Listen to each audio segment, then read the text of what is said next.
हम वो विदुर के बारे में कुछ हमें बताएंगे। और रूल्स हैं, और कोई और रूल नहीं है, 4 to 5 मिनट्स, 5 मिनट से ज्यादा नहीं बोलना, बस यही हमारा रूल है। ठीक है, so all the best everybody. Hare Krishna. Amrita माता ji. Hare Krishna Mataji. I request screen sharing to share some photos.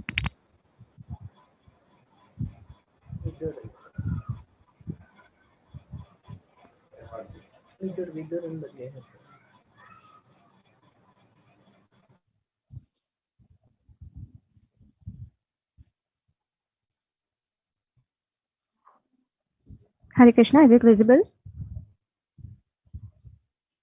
Hare Krishna. Yes, yes माता जी। Okay. Hare Krishna, Krishna Krishna, Hare Hare, Hare Ram, Ram Ram, Hare Hare. तो मेरा आज का topic Vidur है। पहले हम देखते हैं विदुर कौन है।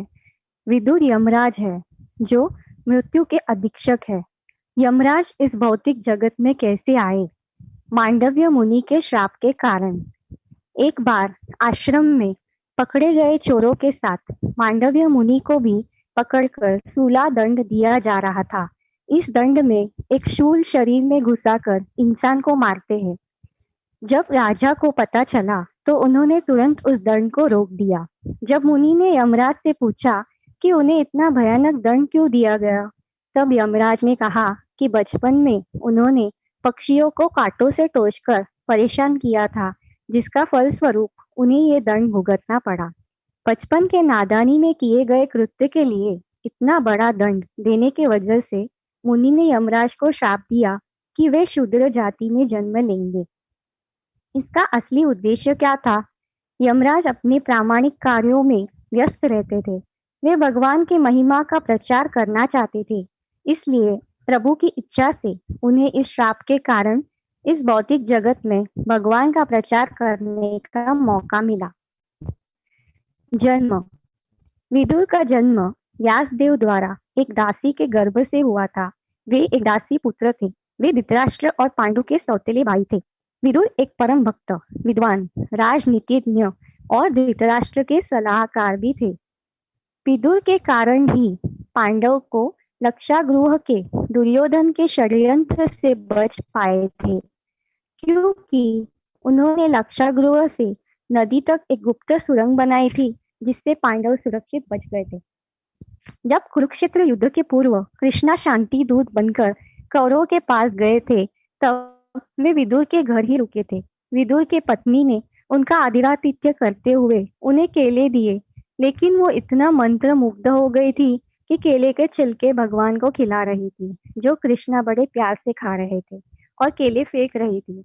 इसी प्रेम और स्नेह के कारण कृष्णा दुर्योधन के महल के ऐशो आराम को छोड़कर विदुर के घर रुके थे। विदुर नीति। महाभारत युद्ध से पूर्व उनके और धृतराष्ट्र के बीच हुए संवाद को विदुर नीति के रूप में प्रख्यात है। जब महाभारत के पूर्व धृतराष्ट्र ने विदुर को परामर्श के लिए बुलाया था, तब विदुर ने धृतराष्ट्र को सलाह दी कि वे पांडवों की वैध संपत्ति उन्हें लौटा दे, और उन्हें ये भी समझाया कि कृष्ण पांडवों के साथ है तो उनसे युद्ध करने में बड़ा खतरा है। उन्होंने उनके पुत्र दुर्योधन को भी त्यागने की सलाह दी थी, क्योंकि वो कृष्णा से ईर्ष्या करता था। ये सुनकर दुर्योधन ने भरी सभा में उनका अपमान किया और उन्हें महल से निकालने का आदेश दिया। इस अपमान को निमित्त मानकर विदुर महल छोड़कर तीर्थ यात्रा पर निकल गए। उन्होंने कई तीर्थों का दर्शन किए, मथुरा, द्वारका, कई विष्णु मंदिरों के दर्शन किए। सूरत, सौवीर, मत्स्य, पश्चिम भारत से होते हुए वे यमुना तट पर पहुंचे। वहां वे उद्धव जी से मिले, जो कृष्णा के परम भक्त थे। भगवान के बारे में, परिवार के सदस्य के कुशलता के बारे में चर्चा की। उन्हें उद्धव जी से भगवान का जन्म, उनकी लीलाओं का ज्ञान प्राप्त हुआ। जब उन्हें पता चला कि अंतिम समय में भगवान ने उन्हें याद किया था, तब वे प्रेम से अभिभूत होकर जोर जोर से रोने लगे। फिर वे गंगा किनारे मैत्रेय मुनि से मिले, जिनसे उन्हें भगवान का दिव्य ज्ञान प्राप्त हुआ। जब वे तीर्थ यात्रा करके वापस लौटे तब महल में सबने उनका स्वागत किया। उन्होंने सबसे यात्रा के बारे में चर्चा भी की। धृतराष्ट्र को उन्होंने तुरंत इस भौतिक संबंधों से निकलकर परमार्थ के रास्ते पर चलने की सलाह दी।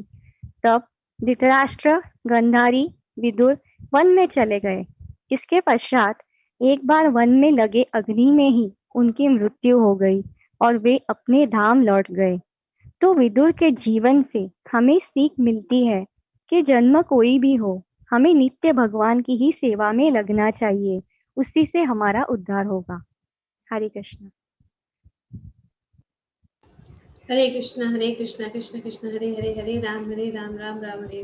Thank you very much Amrita, very well presented. Thank you. Hare Krishna. Go to the next. हाँ, हरि बोल। नेक्स्ट चतुर्न प्रिया माता जी, आप बोलेंगे क्वीन कुंती के बारे में। हरि बोल।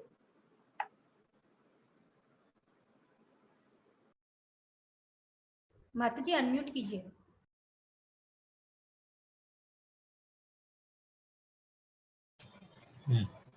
हरे कृष्णा कृष्ण कृष्ण हरे हरे, हरे राम राम राम हरे हरे। मैं कुंती महारानी की स्तुति बताती हूँ।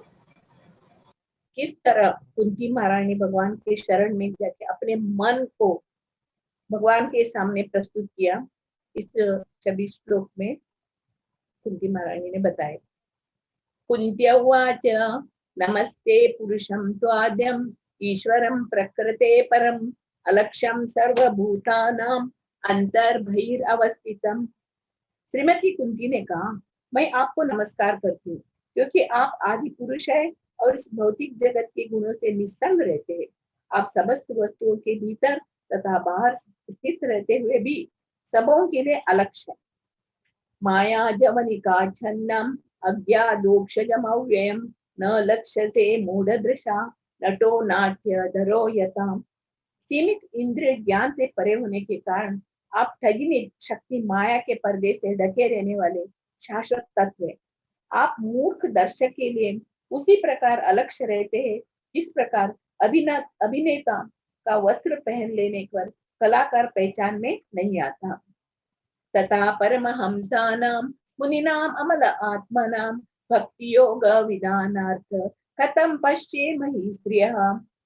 आप उन्नत आध्यात्मवादियों तथा आत्मा एवं पदार्थ में अंतर करने में सक्षम विचारकों के हृदयों में भक्ति के दिव्य विज्ञान का प्रसार करने के लिए स्वयं अवतार लेते हैं, तो भला फिर हम स्त्रियां आपको किस तरह पूर्ण रूप से जान सकती है। कृष्णाय वासुदेवाय देवकी नंदनाय च नंद गोप कुमाराय गोविंदाय नमो नमः। अतः मैं उन भगवान को सादर नमस्कार करती हूँ जो वसुदेव के पुत्र देवकी के लाडले, नंद तथा वृंदावन के अन्य ग्वालों के बालक एवं गौओं तथा इंद्रियों के प्राण बनकर आए हैं। नमः पंकजनाभाय नमः पंकजमालिने नमः पंकजनेत्राय नमस्ते पंकजांग्रे। जिनके उदर के मध्य से कमल पुष्प के सदृश दर्प है, जो सदैव कमल पुष्प के माला को धारण करते हैं, जिनकी चितवन कमल पुष्प के समान गतिशील है और जिनके चरणों में कमल अंकित है, ऐसे भगवान को मैं सादर नमस्कार करती हूँ। यथा ऋषिकेश हरेन देवकी कंसेन रुद्धाति चिरं शुचार्पिता विमोचिताहं च सहात्मजा विभो त्वयेव नातेन मुहुर्विपद्रणात्। हे ऋषिकेश, हे इंद्रियों के स्वामी तथा देवों के देव, आपने दीर्घ काल तक बंदी गृह में बंदिनी और दुष्ट राजा कंस के द्वारा सताई जाती अपनी माता देवकी को तथा निरंतर विपत्तियों से घिरी मुझको पुत्रों समेत मुक्त किया है। विशान महाग्ने पुरुषाद दर्शनात् असत सभाया वनवास कृच्छता मृदे मृदे अनेक महारथास्ततो द्रौण्यस्ततास्मा हरे विरक्षिता। हे कृष्ण, आपने हमें विषमय भोजन से, महान अग्निकांड से, मनुष्य भक्षकों से, दुष्ट सभा से, वनवास काल के कष्टों से तथा महारथियों द्वारा लड़े गए युद्ध से बचाया है, और अब आपने हमें अश्वत्थामा के अस्त्र से बचा लिया है। विपदा संतुताम शश्वत तत्र तत्र जगद्गुरो भवतो दर्शनम यस्यात् अपुनर्भव दर्शनम। मैं चाहती हूँ कि ये सारी विपत्तियां फिर आए, जिससे हम आपका पुनः पुनः दर्शन कर सके, क्योंकि आपके दर्शन का यह अर्थ है कि हमें बारंबार जन्म मृत्यु को नहीं देखना होगा। जन्मैश्वर्य श्रुत श्रीभिर एतद्मान मदपुमान नैव हत्याभिधातुवे त्वाम अकिंचन गोचरम। हे प्रभु, आप सरलता से प्राप्त होने वाले हैं, लेकिन केवल उन्हीं के द्वारा जो भौतिक दृष्टि से अकिंचन है, जो सम्मानित कुल, ऐश्वर्य, उच्च शिक्षा तथा शारीरिक सौंदर्य के द्वारा भौतिक प्रगति के पथ पर आगे बढ़ने का प्रयास में लगा रहता है, वो आप तक एकनिष्ठ भाव में नहीं पहुंच पाता। नमो किंचन वित्ताय निवृत्त गुणवृत्ते आत्मा रामाय शांताय कैवल्यपते नमः। मैं निर्धन के धन आपको नमस्कार करती हूँ। आपको प्रकृति के भौतिक गुणों की क्रियाओं प्रतिक्रियाओं से कोई सरोकार नहीं है। आप आत्मतुष्ट है, अतएव आप परम शांत अद्वैतवादियों के स्वामी हैं। मन्ये त्वां कालमीशानम अनादि निधनम विभो समम चरंतम सर्वत्रम भूतानां यथामित कलीम। हे भगवान, मैं आपको शाश्वत समय, परम नियंता, आदि अंत से रहित तथा सर्वव्यापी मानती हूँ। आप सबों पर समान रूप से दया दिखाने वाले हैं। जीवों में जो प्रारंभिक विषमता है वो सामाजिक संघर्ष के कारण है। न वेद कश्चित भगवान चिकीर्षिता तएव मानस्य नृणामिडम्बनां न यस्य कश्चित दयितोस्ति करिचित् देवेशस्य यस्मिन् विषमामति नृणाम। हे भगवान, आपकी दिव्य लीलाओं को कोई नहीं समझ सकता, क्योंकि वे मानवीय प्रतीत होते हैं और अत्यंत भ्रामक है। न तो आपका कोई कृपा पात्र है, न ही कोई आपका द्वेष भाजन है। लोगों को यह कल्पना ही है कि आप पक्षपात करते हैं। जन्म कर्म च विश्वात्मन अजस्या कर्तुरात्मनः हिरण्यशीषु यादसु तदन्त्यन्ता विडंबनम। हे विश्वात्मा, यह सचमुच ही चकरा देने वाली बात है कि आप निष्क्रिय रहते हुए भी कर्म करते हैं और प्राण शक्ति रूपा तथा अजन्मा होकर भी जन्म लेते हैं। आप स्वयं पशुओं, मनुष्यों, ऋषियों तथा जलचरों के मध्य अवतरित होते। सचमुच यह चकराने वाली बात है। गोप्याददे त्वयि कृतगासीदामतावद् याते दशाशु कलिलाञ्जन संभ्रमाक्षं वक्त्रं निनीय भय भावना स्थितस्य सा मामिमोऽतिभिरपि यद्विभेति। हे कृष्ण, जब आपने अपराध किया था तो यशोदा ने जैसे ही आपको बांधने के लिए रस्सी उठाई तो आपकी व्याकुल आंखें अश्रुओं से डबडबाई, जिससे आपकी आंखों का काजल धुल गया। यदि पे आपसे साक्षात काल भी भयभीत रहता है किंतु आप भयभीत थे। यह दृश्य मुझे मोहग्रस्त करने वाला है। केचिदाहुरजं जातं पुण्य श्लोकस्य कीर्ते यदो प्रियस्य अन्नुआये मलस्येव चंदनम। कुछ कहते हैं कि अजन्मा का जन्म पुण्यात्मा राजाओं की कीर्ति विस्तार के लिए होता है, और कुछ कहते हैं आप अपने परम भक्त राजा यदु को प्रसन्न करने के लिए जन्मे हैं। आप उसके कुल में उसी प्रकार जन्मे हैं जिस प्रकार मलय पर्वत में चंदन है। अपरे वसुदेवस्य देवक्यां याच्युतो भगात् अजस्तमस्य क्षेमाय वधाय च सुरद्विषाम्। अन्य लोग कहते हैं कि चूंकि वसुदेव तथा देवकी दोनों ने आपके लिए ही प्रार्थना की थी, अतएव आप उनके पुत्र रूप में जन्मे हैं। निस्संदेह आप अजन्मा है, फिर भी आप देवताओं का कल्याण करने तथा उनसे ईर्ष्या करने वाले असुरों को मारने के लिए जन्म ग्रहण करते हैं। भारावतारणायाने वो नाम यो ददौ सीदंत्य भूरि भारेण जातो ह्यात्म विभार्थिताम। कुछ कहते हैं कि जब यह संसार भार से बोझिल समुद्री नाव की भांति अत्यधिक पीड़ित हो उठा तथा आपके पुत्र ब्रह्मा ने प्रार्थना की तो आप कष्ट का शमन करने के लिए अवतरित हुए हैं। भवेस्मिन् क्लिश्यमानानां अविद्या काम कर्म भी श्रवण स्मरण अर्णानि करिष्यन्ति केचन। और कुछ कहते हैं कि आप श्रवण स्मरण पूजन आदि की भक्ति को जागृत करने के लिए प्रकट हुए, जिससे भौतिक कष्टों को भोगने वाले बद्ध जीव इसका लाभ उठाकर मुक्ति प्राप्त कर सके। शृण्वन्ति गायन्ति गृह्णन्ति वीक्षणश स्मरन्ति नन्दन्ति तवेहितं जनम तएव पश्यन्ति अचिरेण तावकं भवप्राहम् उपरं पदाम्बुजम्। हे कृष्ण, जो आपके दिव्य कार्यकलापों को निरंतर श्रवण कीर्तन तथा स्मरण करते हैं या दूसरों को ऐसा करते देखकर हर्षित होते हैं, वे निश्चय ही आपके चरण कमलों का दर्शन करते हैं, जो जन्म मरण के प्रभाव को रोकने वाले हैं। अप्यजनस्त्वं सुकृते हितो प्रभो जीवा सचि सुरदो निजीवनम् एषा न चान्या भवता पदाम्बुजात् परायणम राजसु योजिताम हसाम। हे प्रभु, आपने अपना कर्तव्य स्वयं पूरा कर दिया। आज जब हम आपकी कृपा पर पूरी तरह आश्रित हैं और जब हमारा और कोई रक्षक नहीं है और जब सारे राजा हमसे शत्रुता किए हुए हैं, तो क्या आप हमें छोड़कर चले जाएंगे?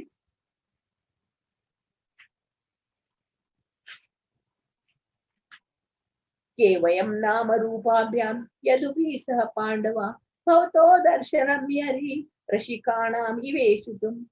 जिस तरह आत्मा के अदृश्य होते ही शरीर का नाम तथा यश समाप्त हो जाता है, उसी तरह यदि आप हमारे ऊपर कृपा दृष्टि नहीं करेंगे तो पांडवों तथा यदुओं समेत हमारा यश तथा कार्य तुरंत ही नष्ट हो जाएगा। नेयं शोभिष्यते तत्र यतेदानीं गदाधरा तत्पदैरंकिता भान्ति स्वलक्षण विलक्षितैः। हे गदाधर कृष्ण, इस समय हमारा राज्य आपके चरण चिन्हों से अंकित है, जिसके कारण यह सुंदर लगता है, लेकिन आपके चले जाने पर ऐसा नहीं रह जाएगा। इमे जनपदा स्पर्धा सुपकोशुदि विरोधो वनाद्रि नदी उदवंतो खेदन्ते तव वीक्षितैः। ये सारे नगर तथा ग्राम सब प्रकार से समृद्ध हो रहे, क्योंकि जड़ी बूटियां तथा अन्न की प्रचुरता, वृक्ष फलों से लदे नदियां बह रही है, पर्वत खनिजों से तथा समुद्र संपत्ति से पूर्ण है। यह सब आपकी कृपा दृष्टि से ही है। अतः विश्वेश विश्वात्मन विश्वमोपे स्वकेशु में स्नेह पाशम इमं छिंदी दृढ़म पांडुषु वृष्णिषु। अतः हे ब्रह्मांड के स्वामी, ब्रह्मांड के आत्मा विश्वरूप, कृपा करके मेरे स्वजनों पांडवों तथा वृष्णियों के प्रति मेरे स्नेह बंधन को काट डाले। त्वयि में अनन्य विषया मतिर मधुपते सकृत रतिम उदरता दद्दा गंगे वोग उदन्वते। हे मधुपति, जिस प्रकार गंगा नदी बिना किसी व्यवधान के सदैव समुद्र की ओर बहती है, उसी प्रकार मेरा आकर्षण अन्य किसी ओर न बांटकर आपकी ओर निरंतर बना रहे। श्री कृष्ण कृष्ण सखा कृष्णा वृषभाव निधु राजन्य औषध नाना पवर्ग वीर्य गोविंद गोद्विजा सुरार्ति हरावतार गोविंद गोद्विजा सुरार्ति हरावतार योगेश्वर अखिल गुरु भगवन् नमस्ते योगेश्वर अखिल गुरु भगवन् नमस्ते योगेश्वर अखिल गुरु भगवन् नमस्ते। हे कृष्ण, हे अर्जुन मित्र, हे वृष्णि कुल के प्रमुख, आप उन समस्त राजनीतिक दलों के ध्वंसक हैं जो इस धरा पर उपद्रव फैलाने वाले हैं। आपका शौर्य कभी घटता नहीं। आप परम धाम के स्वामी हैं और गायों ब्राह्मणों तथा भक्तों के कष्टों को दूर करने के लिए अवतार लेते हैं। आप में सारी योग शक्तियां हैं और आप समस्त विश्व के उपदेश गुरु है। आप सर्वशक्तिमान ईश्वर है। मैं आपको सादर प्रणाम करती हूँ। हरे कृष्णा कृष्णा कृष्णा हरे हरे राम राम राम हरे हरे। हरे कृष्ण। हरे कृष्णा कृष्ण कृष्ण हरे हरे हरे राम राम राम हरे। बहुत बहुत धन्यवाद सतरूप में प्रिया माता जी। हरे कृष्णा। हरे हरि बोल। नेक्स्ट छाया माता जी है, आप बोलेंगे धृतराष्ट्र के ऊपर। हरे कृष्ण माता जी। मैं महाराज धृतराष्ट्र के बारे में कुछ बोलना चाहती हूँ। हरे कृष्णा कृष्ण कृष्ण हरे हरे, हरे राम राम राम हरे हरे। महाभारत में धृतराष्ट्र हस्तिनापुर के महाराज विचित्र वीर की पहली पत्नी अंबिका के पुत्र थे। उनका जन्म महर्षि वेद व्यास के वरदान स्वरूप हुआ था। हस्तिनापुर के महाराज धृतराष्ट्र 100 पुत्रों और एक पुत्री के पिता थे। उनकी पत्नी गांधार की राजकुमारी गांधारी थी। महाराज धृतराष्ट्र जन्म से ही नेत्रहीन थे, किंतु अपने बेईमान पुत्रों के समर्थन हेतु अपवित्र कार्य में उनका अंधापन शारीरिक दोष से कहीं ज्यादा बड़ा था। उनकी शारीरिक कमी उनकी आध्यात्मिक कमी का कारण नहीं था, बल्कि वे अपने पुत्रों के मोह में आध्यात्मिक रूप से अंधे हो गए थे। इसलिए उन्होंने अपने पुत्र दुशासन द्वारा देवतुल्य महाराजा युधिष्ठिर की पत्नी द्रौपदी के केस खींचने का निंदनीय कार्य को करने से भी नहीं रोक सके, और ना ही उन्होंने अपने भाई और सर्वश्रेष्ठ सलाहकार विदुर के अपमान करने का विरोध ही कर सकी। उन्होंने अपने पुत्रों के द्वारा अपनाए गए मार्ग का ही अनुसरण करना स्वीकार किया। अपने कुटिल पुत्रों के आदेश पर उन्होंने विदुर जैसे महान भाई सलाहकार को घर से निकाल दिया।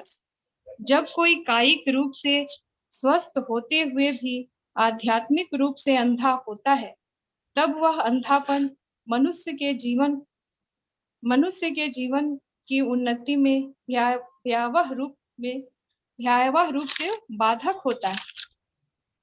धृतराष्ट्र और उनके पुत्रों के पूर्व जन्म के पुण्य कर्मों के क्षीण हो जाने के कारण वे स्वयं भगवान श्री कृष्ण के समझाने पर भी उसे गंभीरता से नहीं लिया और स्वयं ही अपने कुल के नाश को आमंत्रण दिया।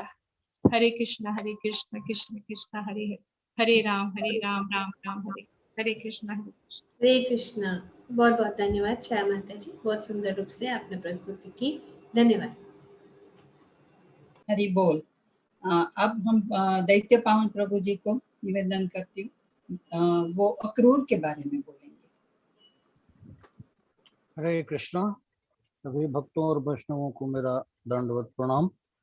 हरे कृष्णा कृष्णा कृष्णा हरे हरे, हरे राम राम राम हरे हरे।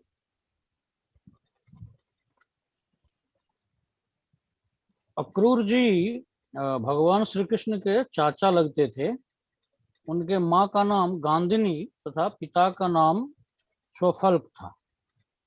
अक्रूर जी कंस के पिता अग्रसेन के दरबार में एक दरबारी के रूप में कार्य करते थे। मथुरा में जब कंस ने अपने पिता उग्रसेन से सत्ता छीन ली और प्रजा पर अत्याचार करने लगा, तो अक्रूर जी ने ही माता रोहिणी को मथुरा से निकालकर गोकुल माता यशोदा के यहाँ लाए थे। अक्रूर जी भगवान श्री कृष्ण के बड़े प्रेमी थे। उनको पता था कि श्री कृष्ण ही अनंत कोटि ब्रह्मांड के स्वामी हैं, वे ही भगवान हैं। जब भगवान श्री कृष्ण ने अपनी वृंदावन लीला पूरी की और श्री नारद जी को प्रेरणा दिया कि अब हमें आगे की लीला करनी है, तो आप मथुरा जाएं और कंस को प्रोत्साहित करें कि वो मुझे और बलदाव भैया को मथुरा बुलाए। कंस ने इस काम के लिए अक्रूर जी को ही चुना। अक्रूर जी को तो कंस के सारे षड्यंत्र के बारे में पता था कि कंस श्री कृष्ण एवं बलराम जी को मथुरा क्यों बुलाना चाहता था। अक्रूर जी को न चाहते हुए भी मथुरा जाना पड़ा कृष्ण और बलराम को लेने के लिए। जैसा कि आप सब लोग जानते होंगे कि मथुरा से वृंदावन की दूरी जो है वो सिर्फ 15 किलोमीटर है। तो कितना धीरे से भी अगर रथ चलाते अक्रूर जी, तो आधे घंटे में या पौने घंटे में मथुरा से वृंदावन आ जाते।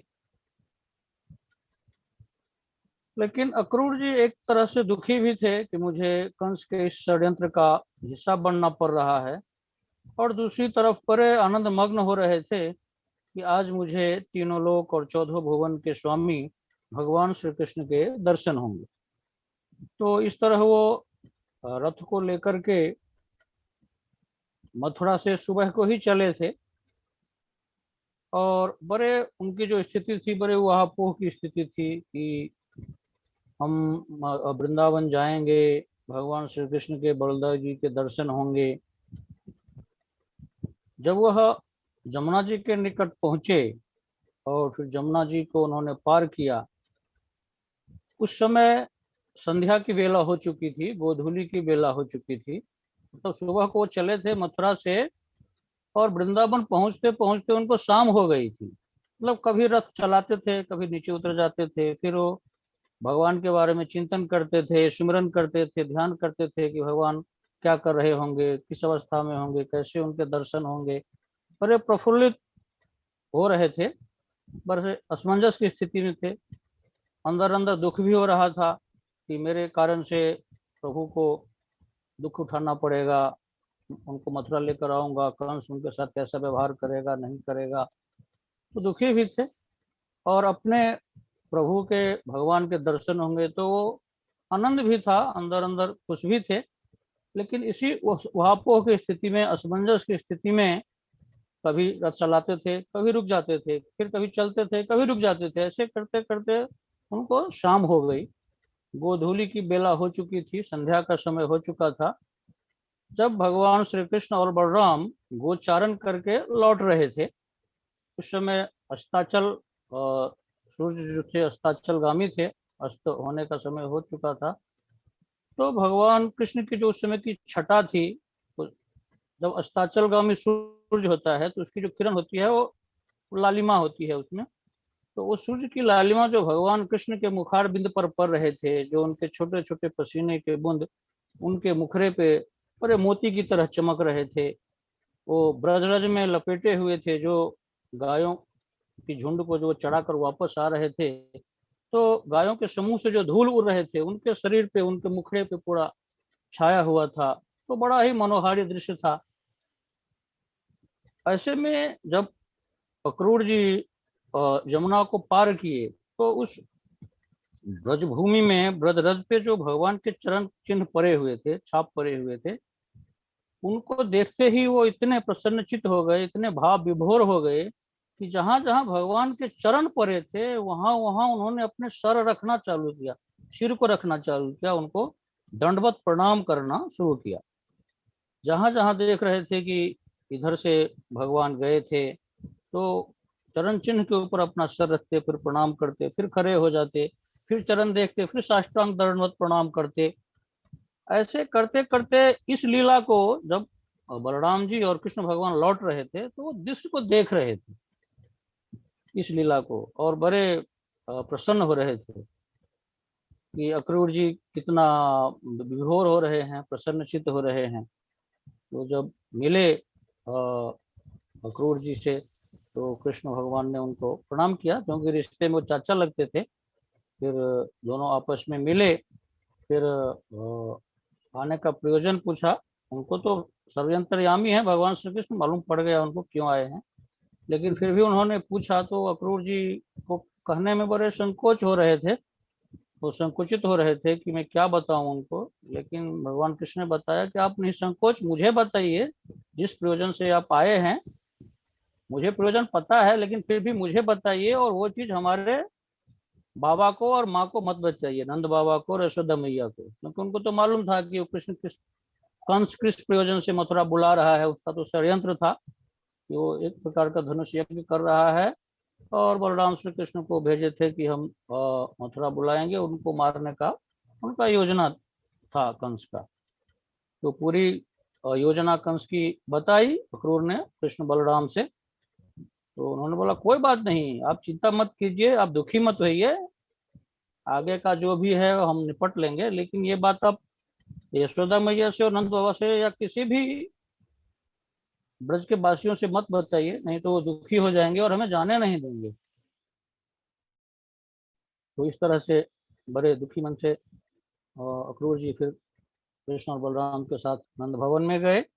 उनका आगत स्वागत सत्कार हुआ और उसके बाद फिर कृष्ण और बलराम को लेकर के रथ से वो फिर वापस भी आए। बहुत लंबी कथा है।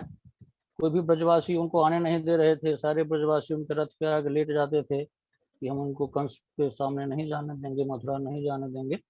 फिर भी वो आए। और फिर जब लौटने के समय में फिर अक्रूर जी ने जमुना में स्नान करने की इच्छा जताई।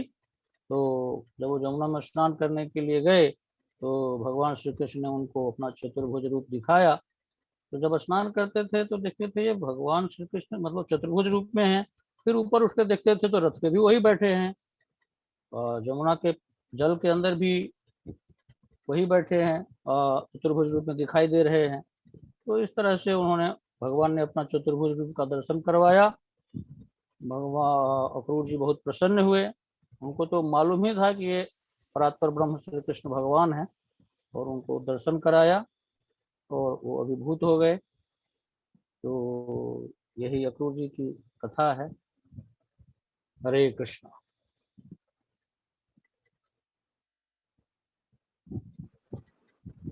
हरे कृष्णा कृष्ण कृष्ण हरे हरे, हरे राम राम राम हरे।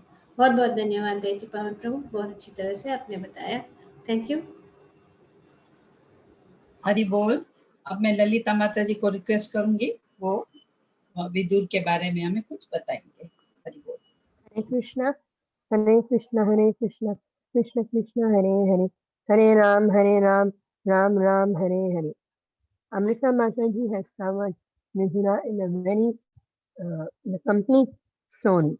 So I will be now talking about Mithuna's spiritual instruction to Dhritarashtra.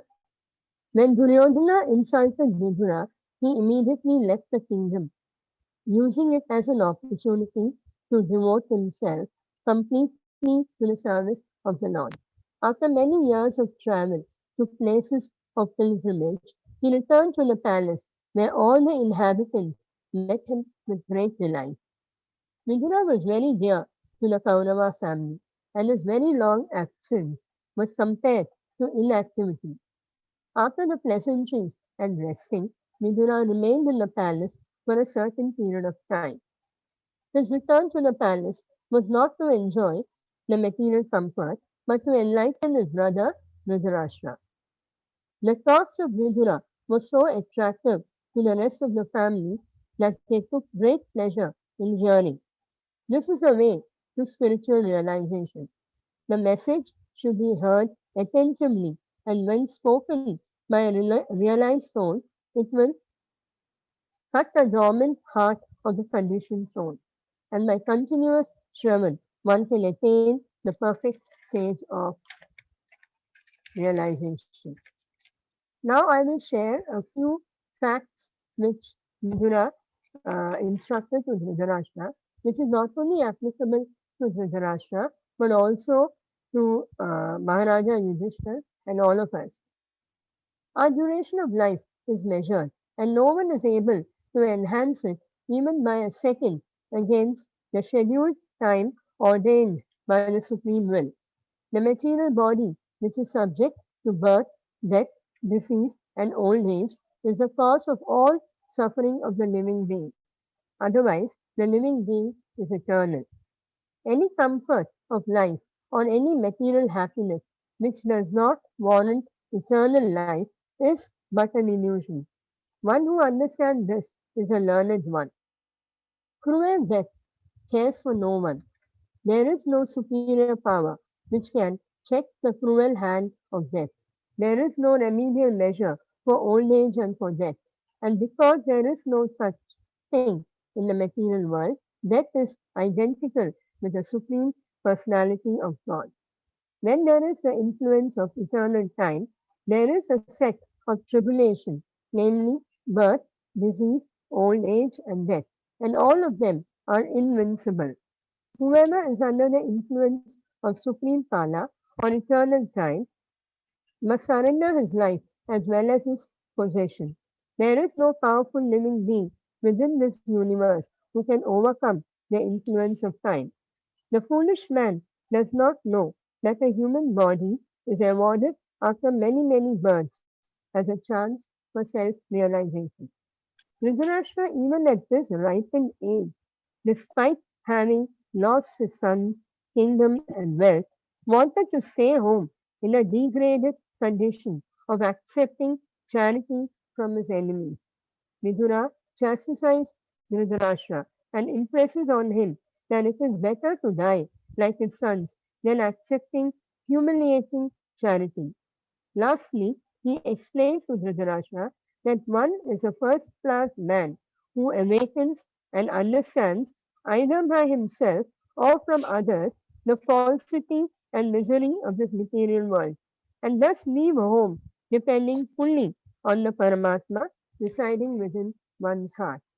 Vidura advised his elder brother to adopt the way of a Dhira because the age of Kali was fast approaching. This is because the conditioned soul, which is already degraded by material association, will further deteriorate to the lower standard of life. So he advised Dhritarashtra to leave home before Kali approached. Because the atmosphere created by Vidura, his valuable instruction on the facts of life would fade away due to the influence of Kali.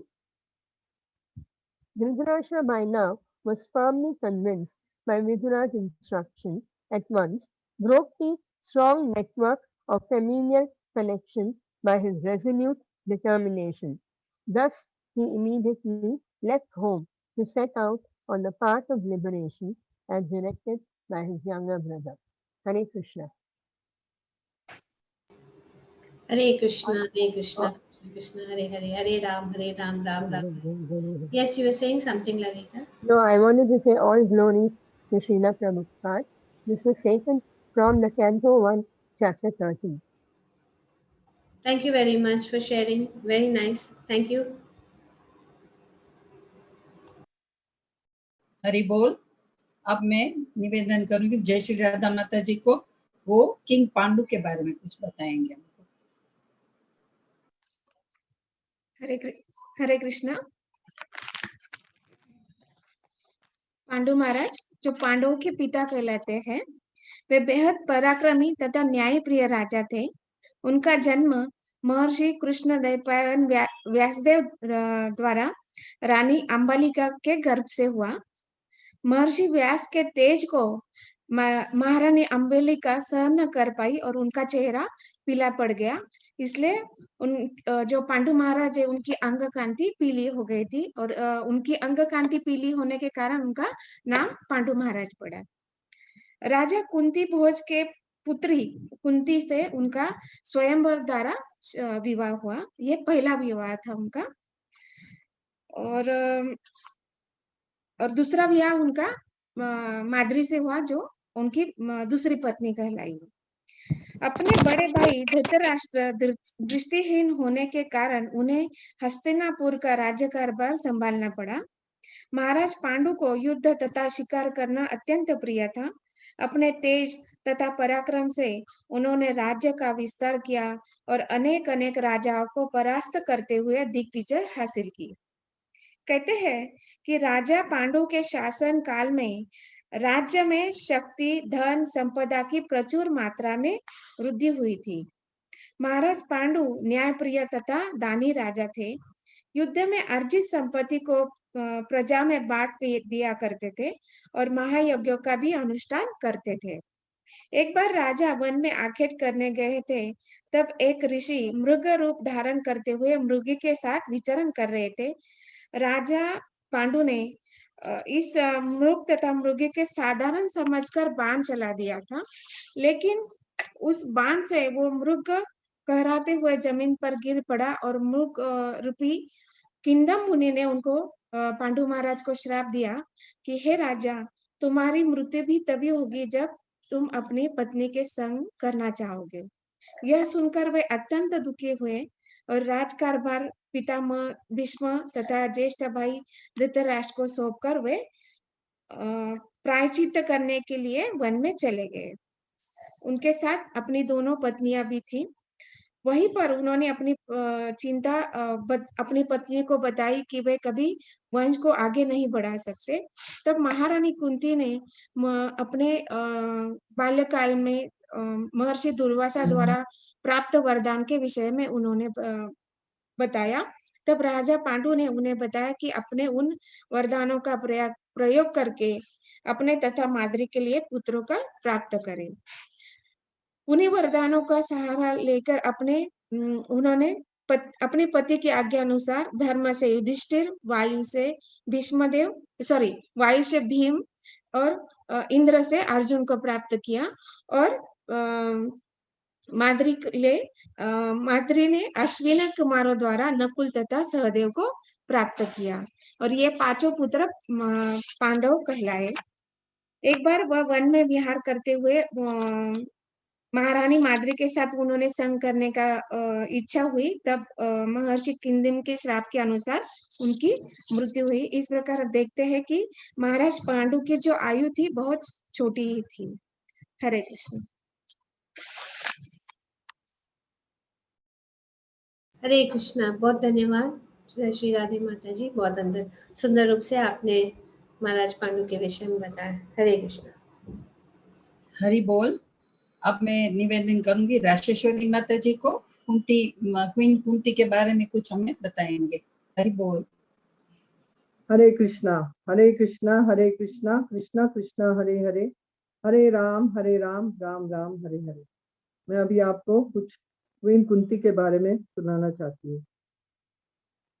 The tragic and heroic figure of Queen Kunti emerges from an explosive era in the history of ancient India. Queen Kunti was the biological daughter of Shurusena, a Yadava chief. Her birth name was Pritha. She was the sister of Vasudeva, the father of Krishna, and shared a close relationship with Krishna. Her father gave Kunti to his childless cousin Kunti Bhoja. Hence, her name was Kunti.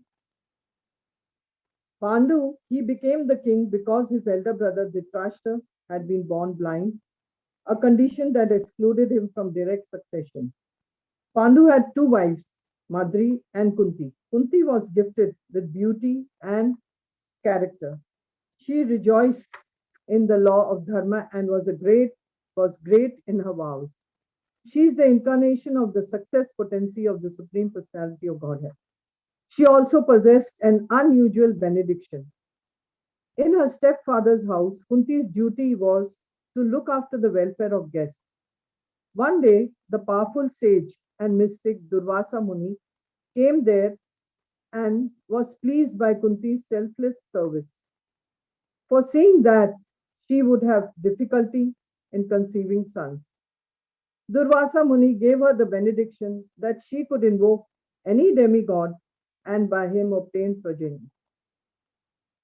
As a matter of inquisitiveness, she at once called for the sun god Surya and was blessed with a son named Karna. As he was born out of wedlock, Kunti had to abandon him to save herself from the society. After Kunti married Pandu, he was placed under a curse that prevented him from begetting children. So he renounced the throne and he left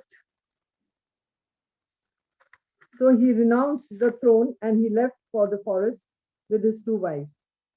Kunti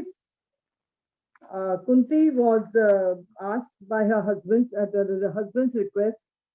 She used her mantra and was blessed with three children, Yudhishthira, Bhima, and Arjuna. First, she invoked Dharma, the demigod of religion, and Yudhishthira was born. Bhima by Vayu, god of wind, and Arjuna by Indra, the king of Swarga. She also invoked the Ashwinis for Madri on her behest, and Madri gave birth to twin sons, Nakula and Sahadev. One day, Pandu, forgetting his curse, attempted to make love with his wife Madri, but as a result of Kidama Muni's curse, he died. Madri committed suicide out of remorse that caused her husband's death. Kunti was left helpless in the forest with her children. After the death of Pandu and Madri, Kunti took care of all 5 Pandava children, taking them back to Hastinapur. Dhritarashtra's sons never liked them. Later on, when the Pandavas were banished from the kingdom, by Duryodhana, Kunti followed her sons and she equally faced all sorts of difficulties during those days.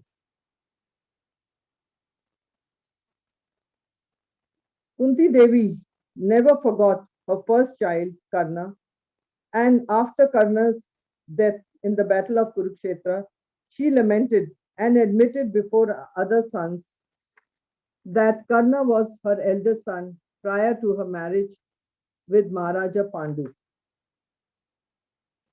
Kunti then advised Yudhishthira to start for Panchala Desha. Draupadi was gained in this Panchala Desh by Arjuna, but by the order of Kunti, all 5 of the Pandava brothers became equally the husbands of Panchali or Draupadi. Queen Kunti was a very compassionate and a courageous mother who suffered Duryodhana's atrocities in the company of her beloved sons. For years, Duryodhana had tormented Queen Kunti's family, but Lord Krishna had protected them at every turn. Now when Krishna was going away, Kunti was overwhelmed and she prayed to Krishna from the core of her heart.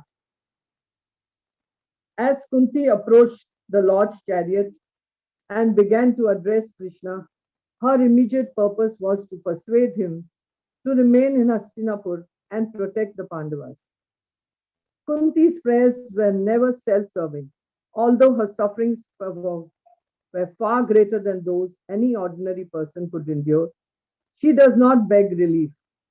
On the contrary, she prays to suffer even more, for she reasons that her suffering will increase her devotion to the Lord and bring her ultimate liberation.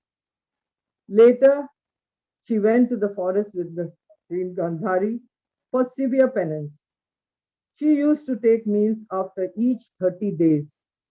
She finally sat down in profound meditation and later she was burned to ashes in a forest fire. Hare Krishna, Hare Krishna.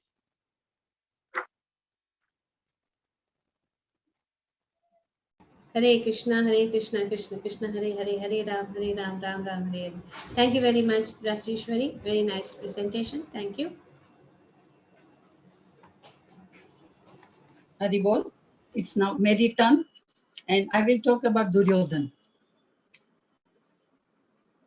Om Agnana Timirandarshak Gnana Jana Salakya Chaksunurmini Tanina Tasmai Shri Guruve Namah. Please bless me, Mataji, and all the devotees. I hope I don't bore you all. You all must be wondering why I have chosen to speak about Duryodhan.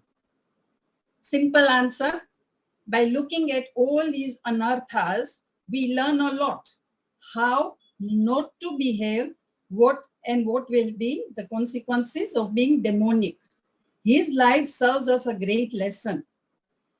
Let's start by looking at chapter 16 of the Bhagavad Gita, the divine and the demoniac natures. Verses 1 to 3 describe the divine qualities. Well, Duryodhan exhibits exactly the opposite qualities. Verse 4 describes Duryodhan perfectly. Pride, arrogance, conceit, anger, harshness, and ignorance. Verses 7 to 23 add more to his anarthas. But in the Bhagavad Gita, in the Bhagavatam, Canto 3, Srila Prabhupada describes him as nefarious. Nefarious meaning wicked, absorbed in false ego, under the influence of Maya, so greedy and jealous too, hatred for the Pandavas too. He also showed crookedness, cruelty, foolishness, and stubbornness. Chapter 7, verse 15 of the Bhagavad Gita throws more light on this. Sanskrit word Duryodhan means invincible, unconquerable. Funny, but he was unconquerable in his demoniac nature. In this verse, the muddas or miscreants are described in 4 categories. Duryodhan falls in the second class of Duskriti or miscreants called Naradharma, the lowest of mankind. Those who are socially and politically developed but who have no religious principles must be considered Naradharmas. The human life is meant for reviving the lost consciousness of his eternal relation with the personality of Godhead Sri Krishna. However, whoever loses this chance is classified as Nara Dhamma. These miscreants never surrender unto the lotus feet of the Lord in spite of all scriptural and authoritative advice. Isn't this Duryodhana? Why was Duryodhana like this? Jealousy and hatred for the Pandavas stemmed from his sincere belief that he was the rightful heir to the throne of Hastinapur and not Yudhishthira. He also believed that the Pandus were sons of Kunti and not his uncle King Pandu. He had a personal animosity with Bhim, who was older and stronger. Both of them had been pupils of Balrama, and Duryodhana happened to be Balram's favorite pupil. Hence, Duryodhana was shocked when he learned that Yudhishthira would be the crown prince of Hastinapur. He was not prepared to sacrifice his inheritance for the Pandavas who were not even his blood relatives. Boom! Duryodhana now started revolting openly. His goal was set. Only he had the right to the throne and nothing was going to shake him off this goal. Before I rip him apart, let's look at his good qualities too. He has a few good qualities. He was loyal to his wife. He only had one wife. He loved his brothers and looked after them. He was a devoted friend to Karna. Duryodhana made Karna Sutta Putra to the others, king of Anga. Duryodhana was shattered when Karna was killed and lost all interest in the war and the kingdom. He mourned Karna's death intensely and also performed all the last rites. Now let me illustrate his demoniac nature with examples. Arrogance, number 1. He showed no respect to anyone, elders, ladies, or gurus. A classic example is he insulted Shri Krishna, who came to make peace. In fact, he wanted to arrest him. Second example, how he insulted Vidura, calling him Dashiputra, calling him a spy, saying that he was not a well-wisher of Dhritarashtra. Number 2, cunning. How Duryodhana cultivated his friendship with Karna for a motive, and their hatred for Arjun fueled this bond. 3, jealousy. His jealous nature made him cruel and wicked too. He planned to kill the Pandavas who threatened his throne. He tried to burn them down in the Vex house, but Vidur saved them. Even as a child, he tried to poison Bhima. His jealousy turned to greed when he refused to give his cousins just even 5 villages while he could still remain the emperor. He said he was not even giving them a needle point.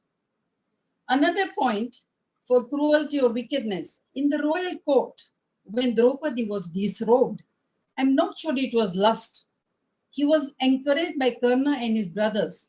Duryodhana was enjoying the humiliation of the Pandus and Draupadi so much so that he ignored the presence of the elderly members of the royal court. 4th, foolish. He had a chance to choose Sri Krishna over his army, but he didn't. He underestimated his enemies because of his ignorance and foolishness. Duryodhana pulled the wool over his father's eyes, so to say, because the blind father was so attached to his son that he was blind to all his follies. The word is blind. 5, stubbornness. When Duryodhana set his mind on something, he was like a bulldozer, grazing everything down to get what he wanted. Example, he wanted the throne by hook or crook. Another example, when the daughter of King Chitrangad, Bhanumati, rejected Duryodhana during Swayamvar, he abducted her with the help of Karna, and then he married her. So his stubbornness surfaces in all his dealings. 6, wrong association. Duryodhana's father was a weak character and handicapped. So Shakuni, his maternal uncle who was evil, mentored him. He masterminded most of Duryodhana's plans to humiliate or kill the Pandus. Duryodhana also associated with the likes of Shishupal and Jarasandha, not to mention Karna, who was also equally jealous of the Pandavas. That is all for today. I hope I have not bored you. I enjoyed this presentation. Thank you, Mataji, and thank you all. Hare Krishna. Thank you very much. Thank you very much, Subha Mataji. That was wonderful presentation and very enjoyable and interesting and juicy. Yes, yes. Thank you very much. Hare Krishna. Hare Krishna. Now we go to the Shall next. we continue? Shall we continue? How many more to present? Okay, 9, 1, 2, 3, 5 more. And okay, as everybody wants. And the time is 21:14. We can take one more and then we can have 4 tomorrow. Okay okay माता जी. Okay प्रिया रानी माता जी, आपको निवेदन करूंगी. अब आप देवकी के बारे में कुछ बोलिए. Hare Krishna. Thank you for this chance माता जी. देवकी राजा देवक की सुंदर पुत्री थी और उनका विवाह यदु डायनेस्टी के राजा वासुदेव से हुआ था और वो कृष्ण की बायोलॉजिकल माता थी. उनके जैसा सौभाग्य किसी और को नहीं मिला है कि जो भगवान की माता बन सके. उनको भगवान का वरदान था कि उनके 3 जन्म में वो भगवान की माता बनेगी. उनका ये सपना था कि उनकी संतान जो होगी वो काले बादल जैसी हो और उनकी आंखें लोटस आई जैसी हो. इसलिए हम कृष्णा को नीला मेघ श्यामला भी कहते हैं. देवकी की 8वीं संतान भगवान 12 महीने देवकी के गर्भ में रहे थे. ये कहा जाता है कि देवकी अपने पूर्व जन्म में सुतपा और प्रश्नि के रूप में कठोर तपस्या की थी और वरदान के रूप में उन्होंने विष्णु से अपने संतान के रूप में होने की प्रार्थना की थी. श्रीमद् भागवतम 1.8.33. देवकी के 6 संतानों की हत्या के बाद अनंत देव देवकी के गर्भ से माता रोहिणी के गर्भ में ट्रांसफर हुए थे योग माया की मदद से. और योग माया को ये करने का सुप्रीम पर्सनालिटी का ऑर्डर था. उसके बाद the 8th child supreme personality Vasudev के हाथ में आए. उनके हृदय से देवकी के हृदय में ट्रांसफर हुए और एज पर द देवकी की प्रेगनेंसी कंटिन्यू हुई. ऐसा कहा जाता है कि उस 8वीं प्रेगनेंसी में देवकी का रूप बहुत ही खिला था और ये देखकर कंस हमेशा सोचता था कि ये संतान कैसी होगी. और इस तरह से देवकी ने डायरेक्टली इनडायरेक्टली कंस को मजबूर कर दिया था कंटिन्यूअस भगवान कृष्ण के बारे में सोचने का. और कंस अपने लास्ट टाइम में कंप्लीट कृष्णा कॉन्शियस बन गए थे. अभी आगे का सिद्धार्थ माता जी एक्सप्लेन करेंगे. हरि बोल. हरे कृष्ण. आज है योगिनी मिश्रा माता जी अर्जुन के बारे में कुछ बोलेंगे. हरि बोल.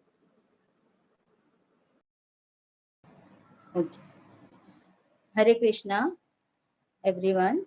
Thank you for giving me this opportunity to speak on one of my favorite characters, Arjuna. I am particularly enamored and inspired by this multifaceted personality of Arjuna. Arjuna was one of the 5 Pandava brothers born to Kunti and Pandu through the benediction bestowed upon them by Lord Indra, the god of rain. Here, I would like to state that what we can learn through Bhagavad Gita and the Shastras is what to do and what to abstain from doing in order to have a successful and purposeful life. Arjuna was specifically empowered by Lord Indra that he would be full of valor and strength and be the best in archery. While he was young, along with his brothers, he was sent to the best Guru Dronacharya's ashram to train and equip themselves in various forms of martial arts, warfare, skills, arts, administration, and obtain Vedic knowledge and wisdom. Under the guidance of Guru Dronacharya, Arjuna mastered and skilled in archery. Arjuna learned how to focus all his energies on the goal. Among all his brothers, he proved to be the best because he was most obedient, open-minded, and willing to meticulously learn and absorb his guru's instructions. Arjuna was a brilliant and intelligent student and followed his guru's instructions diligently. He strictly adhered to the principles of Guru Shishya Parampara and Vedic wisdom. In an effort to showcase and prove their archery skills, when all the brothers were put to test by Guru Dronacharya, Arjuna defined his skills with perfect focus and clarity and hit the bird's eye. While growing up, Arjuna represented the best aspects of humanity: courage, strength, fearlessness, compassion, intelligence, and wisdom. When it comes to muscular and physical strength, he was one of the strongest characters. When Arjuna grew up and participated in Draupadi's Swayamvar, he showed his prowess by lifting up the bow, which even great warriors like Jarasandha and Shalya were not able to do so. He was perfectly composed and focused when he shot the eye of the fish, purely based on the reflection in water. Then he won the contest and married Draupadi. The Kauravas were always jealous, vengeful, deceitful, and hated the Pandavas for their skills, strength, and wisdom. We all know how through deceit the Kauravas wanted to bequeath the entire kingdom. As per the norms, when the time came to rule the kingdom, Yudhishthir was denied the privilege of being coronated as the king. Through mediation, the Pandavas were offered a barren land of Khandavprasth. They accepted it gracefully, and with their right intellect, grit and determination, and sheer strength, they transformed the barren land into an opulent and magnificent place. When the Kauravas were invited to visit Khandavprasth, they were aghast and filled with jealousy, looking at the magnificence of the palace. When Draupadi laughed and insulted Duryodhana for being blind, just like his father, he became all the more spiteful and revengeful. With a hidden motive of uh, usurping Khandavprasth too and taking away all their glory, Duryodhana, in connivance with his uncle Shakuni, invited the Pandavas for a game of dice, which was filled with deceit and revenge. The Pandavas lost everything, including the modesty of Draupadi, and were sent on exile for 13 years.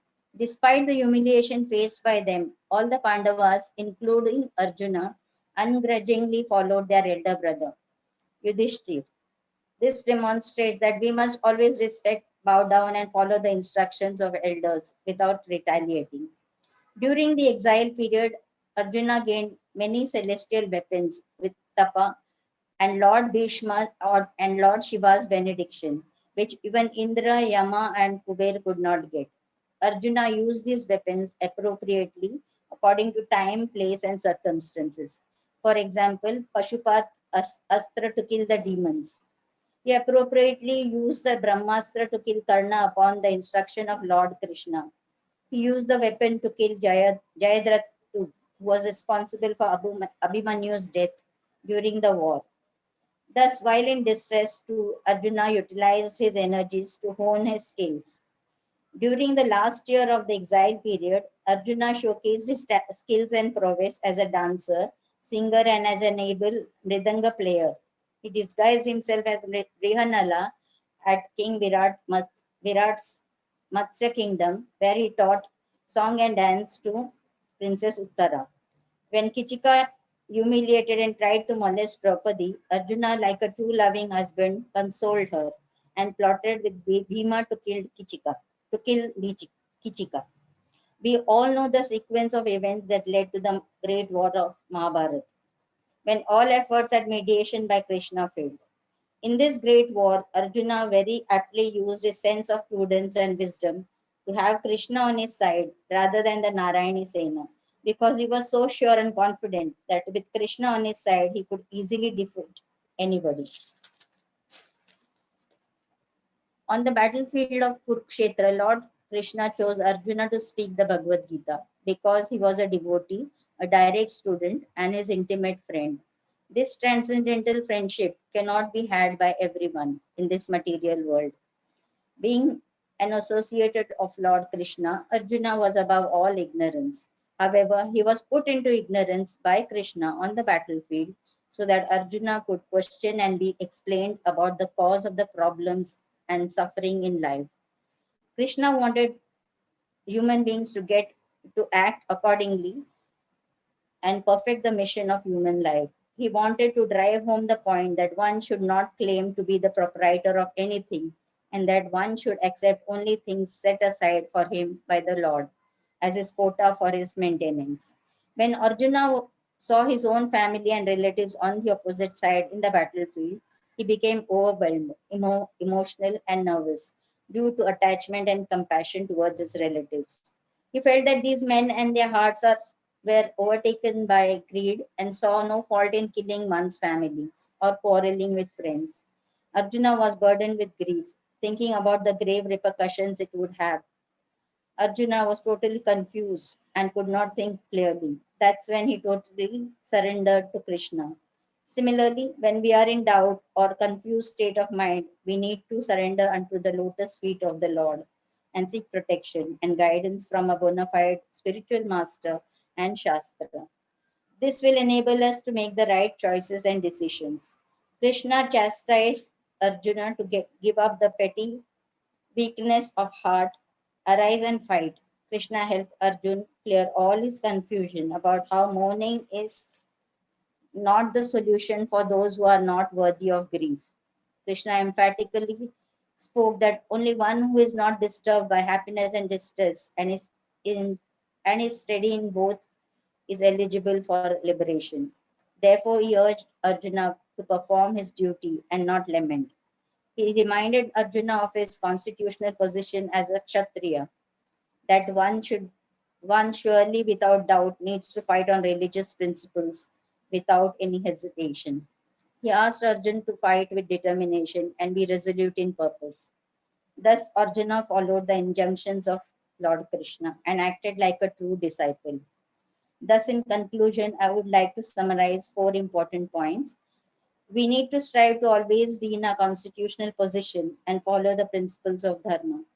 Be resolute in faith and determination, and totally surrender unto the lotus feet of Krishna, Guru, and the Shastras. Stick to religious principles and fight for what is right, and always be steady in faith and not be disturbed by happiness and distress. Thank you very much. Hare Krishna.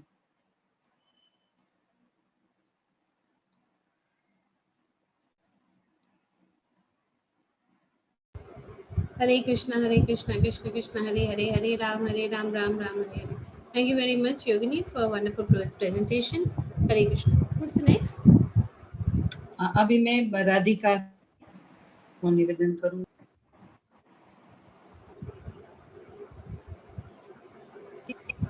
अब मैं sorry Mataji, Hare Mataji will speak on Kunti, Queen Kunti. Hare Krishna. Thank you so much, Mataji, for giving me the opportunity to speak on the Queen Kunti Maharani.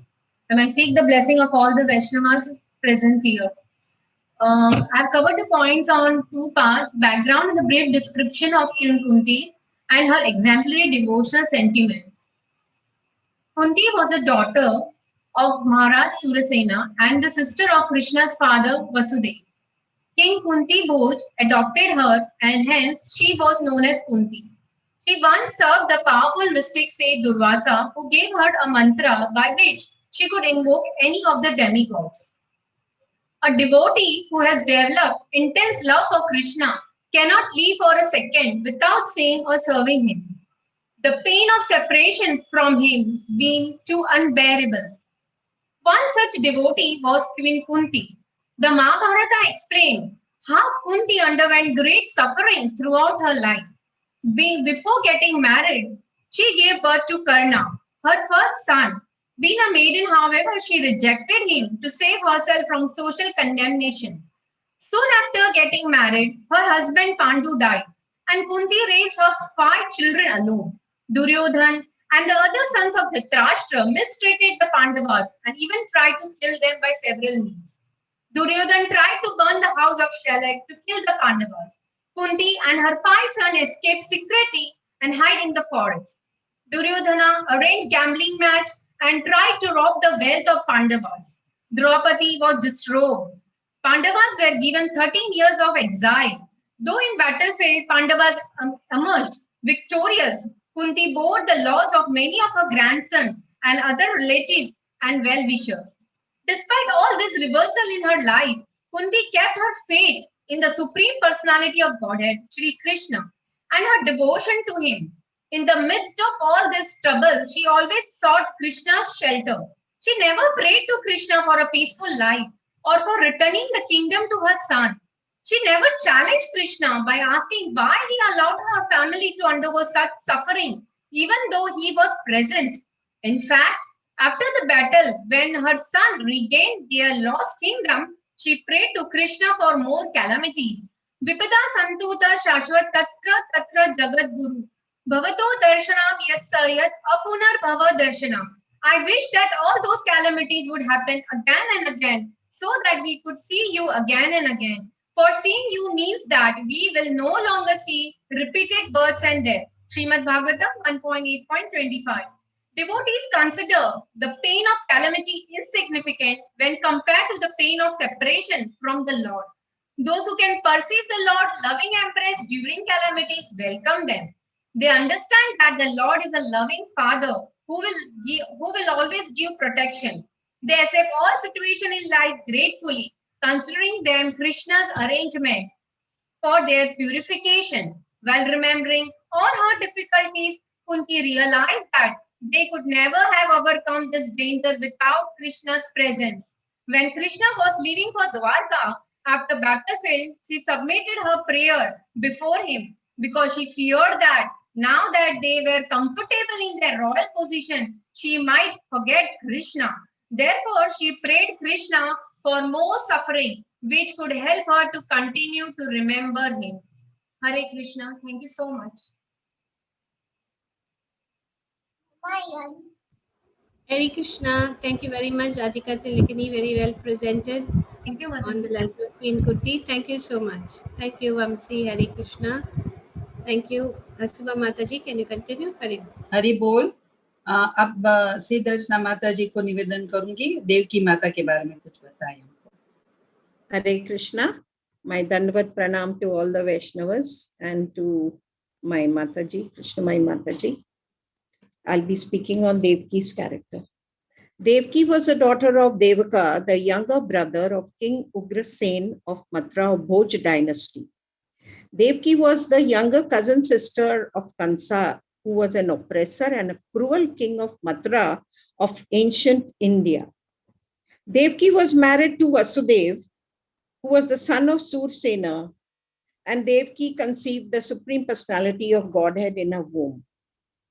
In the millennium of Swayambhu Manu, Devki was born as Prishni and Vasudev was Sutapa, and they had given birth to the Lord, whose name at that time was Prishni Garbha. In the next millennium, Devki was Aditi and Vasudev was Kashyapa, when Lord was born as Upendra, also known as Vaman Dev. And now the Lord came as Krishna to Devki and Vasudev in this dynasty. After getting Devki and Vasudev very happily, pompously married, her brother Kans was going to leave his sister Devki on his chariot to her in-laws, when on the way Kans heard a Akashvani, which said to him that Kans, the 8th child of your sister, would be born who will kill you. So Kans was very agitated and he imprisoned both the newly married couple, his sister Devki and Vasudev. While in prison, Devki gave birth to 6 children who were killed by Kans one by one soon after they were born. Her 7th child, who was Balram, was transferred by Yog Maya to the womb of Rohini, who was the first wife of Vasudev. And then came the 8th child, Lord Krishna himself, who appeared in 4-handed forms before Devki and Vasudev and informed he has come and will save them from the clutches of Kansa. And then he took the form of the baby. And then the history you all know. So after 12 years, after slaying Kansa, Krishna met his real parents, rescued them from the clutches of Kansa. Sukhdev Goswami in Bhagavatam has given a nice explanation of Devaki by saying the Vedas are full of transcendental knowledge and spiritual values, and thus Devaki, the mother of Lord Krishna, conceived the Lord in her womb as the personified meaning of the Vedas. There is no difference between the Vedas and the Lord. The Vedas aim at the understanding of the Lord, and the Lord is the Vedas personified. Devaki is compared to the meaningful Vedas and the Lord to their purpose personified. Last but not the least, Devaki's character is that of an ideal mother who sacrificed her motherly affection for her duty and will always be remembered in the history of Indian culture. Hare Krishna. Thank you so much. Hare Krishna, Hare Krishna, Hare Krishna, Krishna Krishna, Hare Hare, Hare Ram, Ram Ram, Hare. Thank you very much, Sudarshana Mataji. Very well presented. Now we go to the next person. Who is the next person today? हाँ जी माता जी, हरि बोल। अब मैं निवेदन करूंगी उदरंगा माता जी को, वो हमें कुछ king Yudhishthir.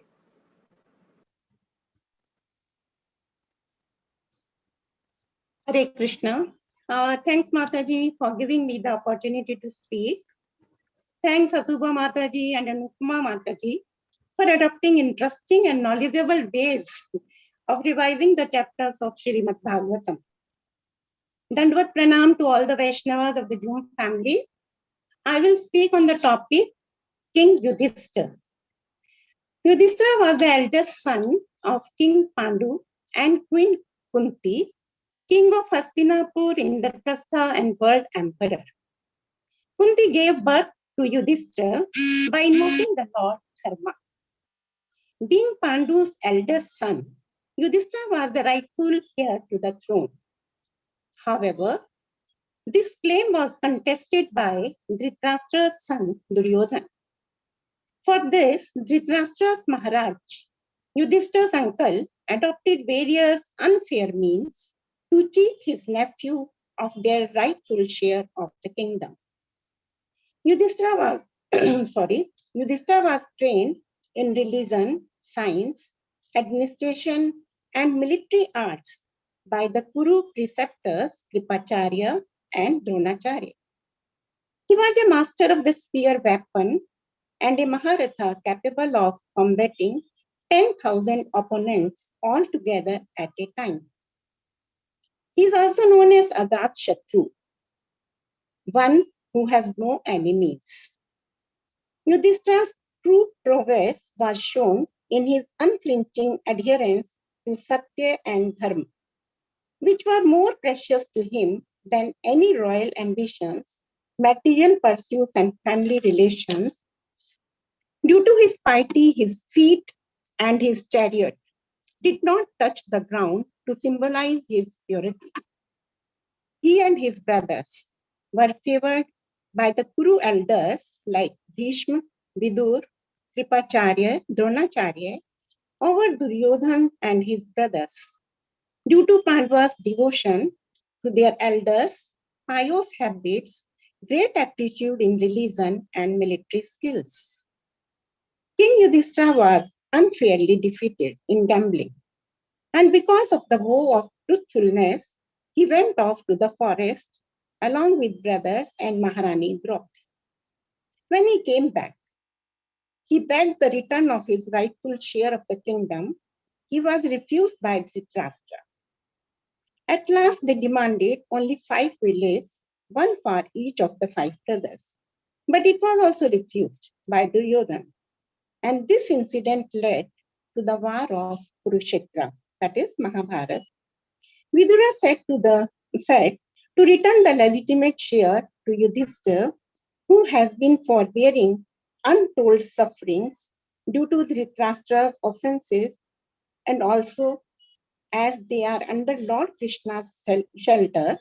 Lord is in their relation as a cousin brother, and with them, because Pandavas are always on the right path of Dharma, but Dhritarashtra did not realize, and the war started. All 100 Kauravas died, and Maharaj Yudhishthira, he became the emperor and held the world under one military strength and one flag. Maharaja Yudhishthir was the emblem of religion. When he was ruling his kingdom with the help of Lord Krishna as his right hand and Arjuna as his left hand, the opulence of his kingdom surpassed all imaginations of the opulence of the heaven's kingdom. He reinstated the principles of honor and respect for religion, which he followed when he was ruling at Indraprastha. That is the beauty of a kingdom ruled by a pious king like King Yudhishthir. He did seva of his people as a father because he was always in the shelter of Lord Krishna, and his all senses were satisfied as he was engaged in Lord's seva. Leading persons of every country must follow Krishna Tattva so as to work for the peace and happiness of all his country living entities, from aquatic culture to human beings. King is responsible for all types of living beings being generated by Brahmaji. Maharaj Yudhishthir knew signs of Krishna very well, and therefore he took the responsibility of everyone, all the living beings. He gave full respect to religion and re-established religion. After Maharaj Yudhishthir took the responsibility of his kingdom, Lord Krishna left Hastinapur for going to Dwarika. After some time, King Yudhishthir sent Arjun to Dwarika to know about the wellness of their dear Yaduvanshis and the Supreme Lord, Shri Krishna. Arjuna did not come back for a long time. In the meantime, King Yudhishthira noticed many upshakuns and he became worried. Then Arjuna came back with a very sad and gloomy face, and King Yudhishthira inquired from him the reason of his sadness and came to know that our beloved Lord Shri Krishna has left this planet and gone back to his abode. King Yudhishthira and all his brothers, they took off their crowns, left the palace for going towards Himalayas, as they did not want to enjoy the kingdom, the gift given to them by Lord Krishna when he is not in this planet. In the present situation, we can feel the presence of Lord Krishna by adopting Krishna consciousness, by following the instructions of great acharyas, our spiritual master, our Siksha Guru, that is Krishnamai Mataji. Otherwise, living on this planet as a human being will not be meaningful. Thanks everyone. Hare Krishna. Hare Krishna. Thank you very much, Udaranga Mataji. Very well presented. Thank you very much. Hare Krishna. So now we have our next speaker. Yes, Mataji. Hari Bol. Now I present the last speaker of the presentation. Madhavi माताजी उद्धव जी के बारे में बताएंगे. हरि बोल. हरे कृष्ण कृष्ण कृष्ण हरे हरे हरे राम राम राम हरे हरे. तो हर सुबह माता जी के अनुरोध पे मैं उद्धव जी के बारे में कुछ वर्णन करने की कोशिश करूंगी.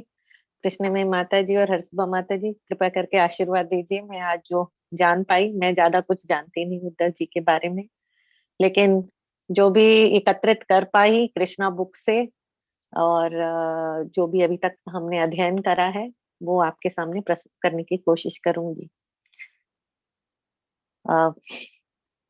जैसा कि आज सुबह भी हमने सुना हरि पार्षद प्रभु जी से कि उद्धव जी नित्य पार्षद है भगवान श्री कृष्ण के और महान महान भक्त हैं. तो उद्धव जी के बारे में जितना भी कहा जाए वो कम ही होगा, क्योंकि भक्त के जैसे लीलाएं भगवान की होती हैं वैसे भक्त की भी लीलाएं भगवान से ही जुड़ी हुई होती हैं. और मैंने 3 ऐसी लीला या 3 ऐसा निकाला उद्धव जी के बारे में जिसके बारे में आज वर्णन करूंगी. एक तो उद्धव जी का जो रोल था जब भगवान श्री कृष्ण उनको वृंदावन भेजते हैं। दूसरा, जो मथुरा और द्वारका में, स्पेशली द्वारका में, वो किस तरह से कृष्ण भगवान के काउंसलर थे, जो उनको सारा चीज के बारे में उनको एडवाइस देते थे। और तीसरा, जो कृष्ण भगवान की अंत लीला थी, जिस समय उन्होंने उद्धव जी को याद किया और उन्होंने उद्धव गीता उनको सुनाई, जो उनके अंतिम आदेश थे।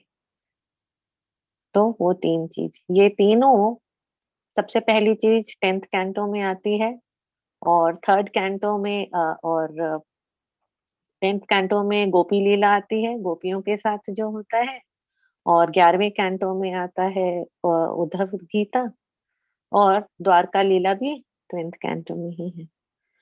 तो उद्धव जी कौन थे? उद्धव जी देव भाग, जो वसुदेव जी के भाई थे, उनके पुत्र थे। तो इसके नाते उद्धव जी कृष्ण भगवान के चचेरे भाई हुए। यही नहीं, वो उनके परम मित्र थे। और जैसा कि हमने तीसरे स्कंद में भी पढ़ा कि बचपन से ही जैसे बच्चे खिलौनों से खेलते हैं, तो उद्धव जी भगवान के विग्रह की पूजा अर्चना करते थे। और जब उनकी माता उनको बुलाती थी सुबह का भोजन देने के लिए, तो उसी में ही मग्न रहते थे। और शीला प्रभुपाद अपने तात्पर्य में कहते हैं कि जो अच्छे परिवार होते हैं, उन्होंने शब्द यूज करा द गुड फैमिलीज, जो अच्छे परिवार होते हैं वो अभी भी अपने बच्चों को इस तरह से रामचंद्र जी के और कृष्ण भगवान के गुड्डे गुड़िया देते हैं, ताकि उनके साथ, उनकी सेवा करने के साथ, उनके बारे में जानना, उनके साथ खेलने की उन्हें आदत पड़े। एंड स्पेशली ही सेज कि जो भक्तगण हैं उनके परिवार में तो ऐसा जरूर होना चाहिए था। और अंत में उस तात्पर्य में कहते हैं कि मेरा ये सौभाग्य था कि मेरे माता पिता ने भी मुझे ऐसे ही खिलौने ला के दिए थे जिनकी मैं सेवा करता था। तो उससे ये था कि उद्धव जी बचपन से ही हर वक्त कृष्ण भगवान के स्तुति में, उनके स्मरण में लगे रहते थे। और ये ही नहीं, जैसे जैसे वो बड़े हुए, ये है कि वो कृष्ण भगवान के ही जैसे कपड़े पहनते थे, उनके ही तरह दिखने में लगते थे, उनके पहने हुए कपड़े पहनते थे, और इतना ज्यादा प्रेम था उन्हें। तो जब कृष्णा बुक में ये श्रीला प्रभुपाद बताते हैं कि जैसे जब संदीपनी मुनि आश्रम से कृष्ण और बलराम लौटे, तो वहां जब लौटे मथुरा, तो वहां कृष्ण भगवान उद्धव जी से मिल करके बहुत खुश हुए और बोले कि आपको मेरा एक बहुत जरूरी काम करना है। मैं वृंदावन से वापस तो आ गया, मैंने वहां वचन दिया था कि मैं लौट कर आऊंगा, पर मैं अभी तक लौट कर नहीं जा पाया। तो कृपा करके आप जाइए और मेरा संदेश उनको दीजिए। उद्धव जी महाज्ञानी थे, बृहस्पति के वो शिष्य थे। बृहस्पति जो देवगण के गुरु हैं, लेकिन फिर भी उन्होंने बैठ करके लिखा। वो स्मरण कर चुके थे कि कृष्ण भगवान को क्या कहना है गोपियों को, लेकिन उन्होंने पत्र लिखा और वो रथ उठा करके वो गए वृंदावन। वृंदावन पहुंचे तो गोधूली बेला हो चुकी थी, सूर्य अस्त हो रहा था। और वृंदावन में जो सूर्य अस्त ज्यादा इम्पोर्टेंट है सूर्य उदय से, वो इसलिए क्योंकि जो व्रजवासी है सूर्य अस्त के टाइम में, उसी समय वो कृष्ण भगवान के दर्शन करते थे। सूर्य उदय होता था तो वो सोचते थे अब तो हमारा कृष्णा चला जाएगा हमारे सामने से। तो सूर्य अस्त ज्यादा सुंदर माना जाता था, और कृष्ण भगवान लौटते थे तो उनके शरीर पे धूल होती थी, और दूर से जब धूल उड़ती थी तो उनको लगता था कि कृष्ण आ रहे हैं, जो वो बछड़े से। तो अब ऐसे ही उद्धव जी शाम के वक्त पहुंचे और सीधे नंद बाबा के घर गए। और नंद बाबा ने, जैसे कि एक अतिथि का सत्कार होता है, उनका खूब सेवा करी, चरण धुलवाए, बैठाया, प्रसाद दिया, और फिर बैठा करके पूछा कि क्या कृष्णा को अभी भी हमारी याद आती है। और उन्होंने एक एक करके सब स्मरण करके बताया कि कैसे कृष्ण छोटे से में कैसे एक एक राक्षस को, एक एक डीमन का उन्होंने वध किया। और जब वो कह रहे थे तो वो पूरे पुलकित होते जा रहे थे और उनकी आंख से अश्रु बह रहे थे। और यशोदा मैया भी वहीं थी, यशोदा मैया भी पूरे भाव में थी।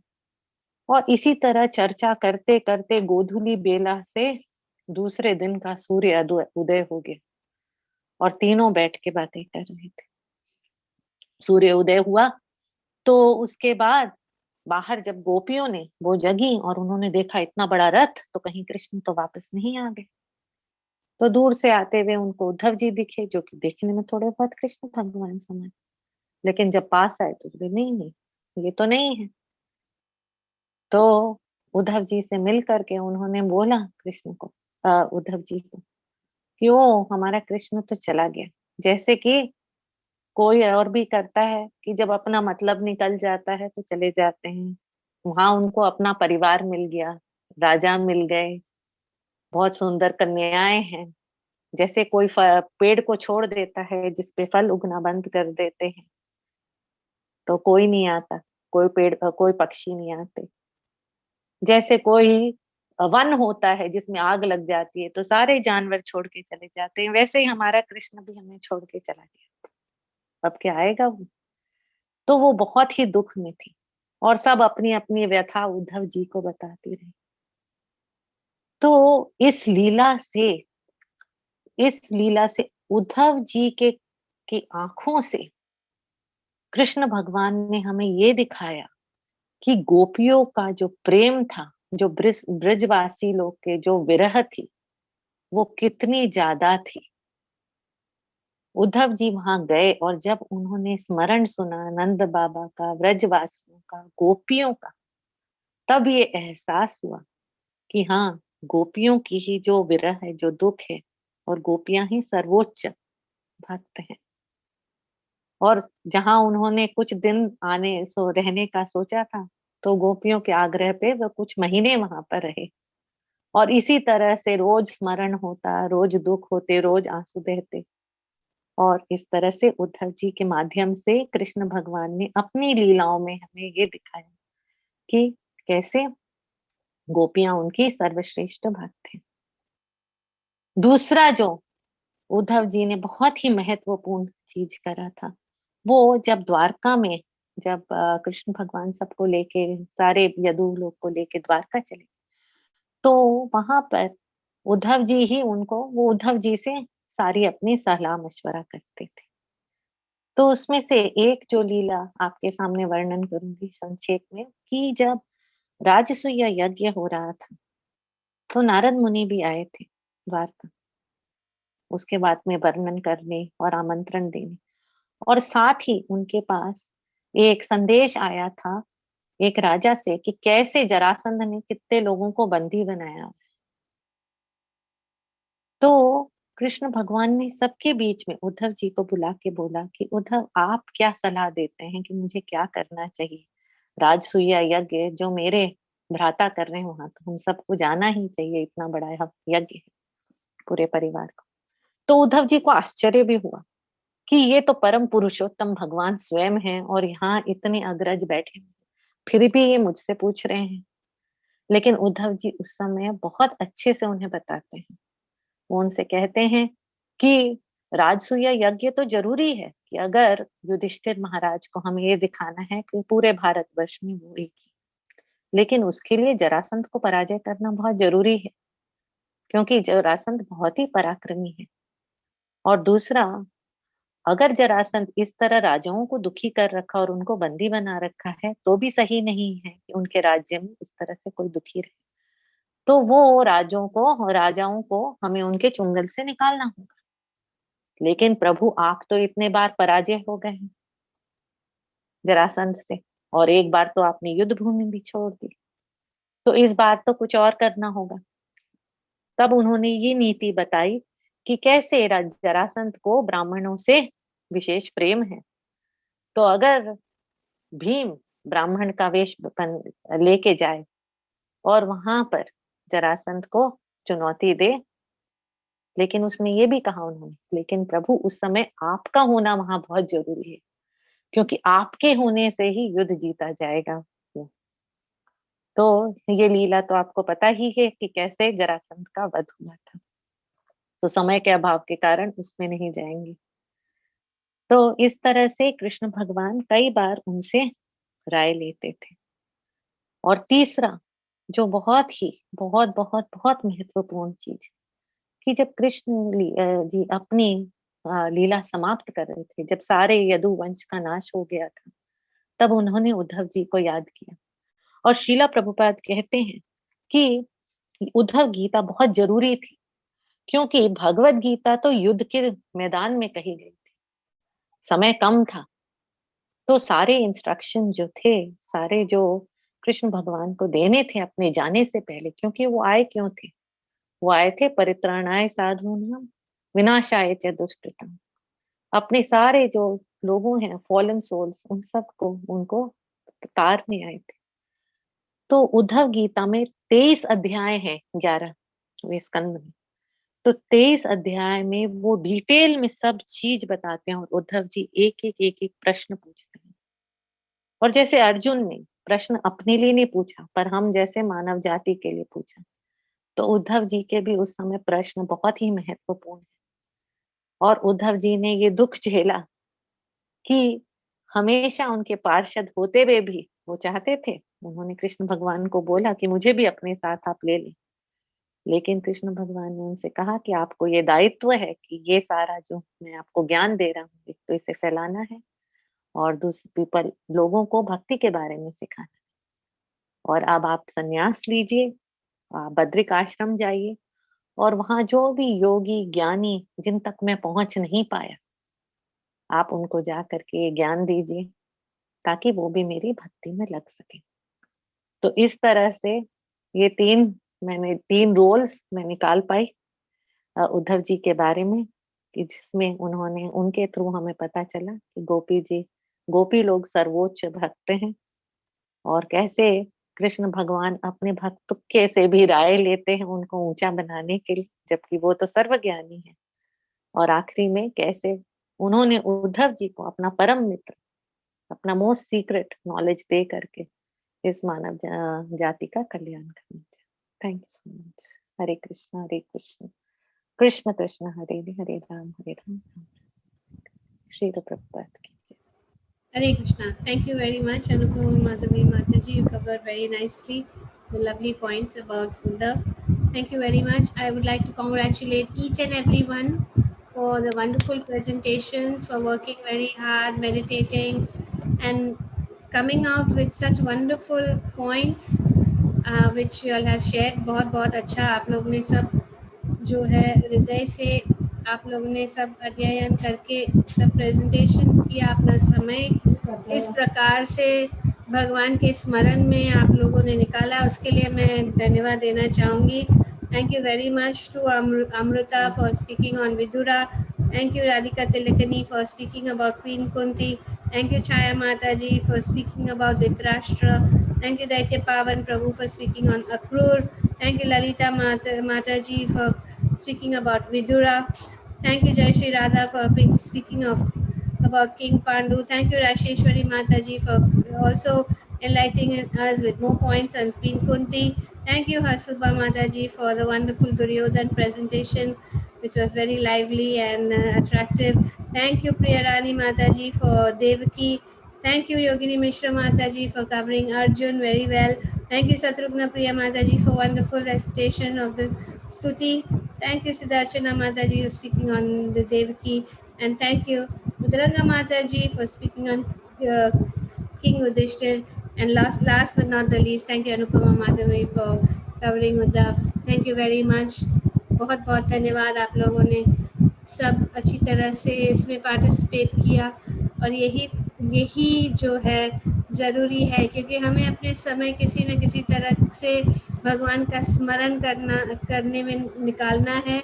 और ये बहुत सुंदर आयोजन आप लोगों के द्वारा, आप लोगों के ही हसुबा माता जी, अनुपमा माता जी ने ये जो प्लान बनाया, मैं उनको बहुत बहुत धन्यवाद देना चाहती हूँ, क्योंकि इससे ही आनंद आता है कि आप सब जो है खुद सोच के ये प्लान बनाए। So thank you very very much Asubha Mataji, and Anupama Mataji, and congratulations to you all too, because this was very successful, and how well everybody was engaged in this wonderful seva of remembering Krishna since the last 2 days and his devotees. Thank you so much.